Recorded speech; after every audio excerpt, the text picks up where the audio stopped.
I proudly stand before you as the son of a Cuban immigrant.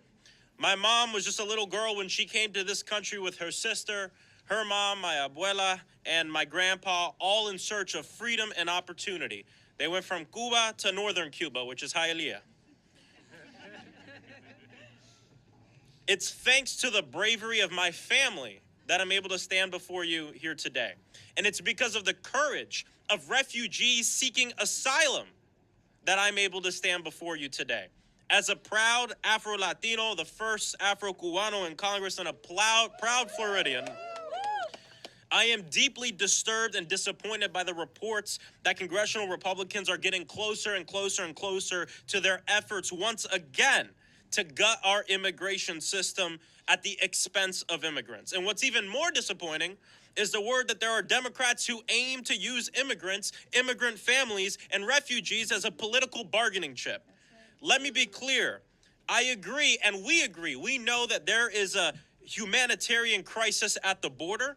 We agree that our immigration system is completely broken and requires real comprehensive reform and change. But the problem here comes down to what your approach is. Is it about compassion? Is it about the will to stick to the values of this country? Because no matter who you are, when you are fleeing that persecution in search of freedom, we need to be here for you. We believe that this country has a duty to help innocent migrants fleeing instability and violence. We believe that all people, regardless of their status, should be treated with dignity and respect by virtue of being a human alive right now. We believe that reforming our immigration system will take a whole government approach with a real conversation. And what we can't do is allow ourselves to sell out immigrants and the promise of this country, because Republicans have decided once again to hold us at gunpoint. To fix this humanitarian crisis, we need real conversation. We need real legislating, not a few senators sitting in some back room making the decisions.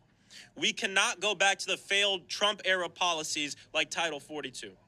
We cannot gut our asylum process and program to make it even harder for deserving humans facing real hardship to escape that violence and instability to come to this country. We cannot abandon our beliefs that every person deserves to be treated by compassion and with compassion by enacting that mandatory detention of migrants.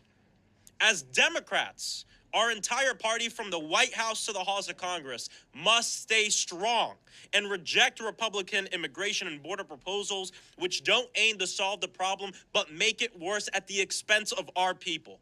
We cannot do that. My idea is this: let's not be like Ron DeSantis. Let's not be like Donald Trump. And let's stick to the values of what it means to be a Democrat and what it means to be a good human, and treat this issue with the compassion and seriousness that it deserves. And if we continue to do that and come out like we are today, we will win. Sí se puede! Sí se puede! Sí se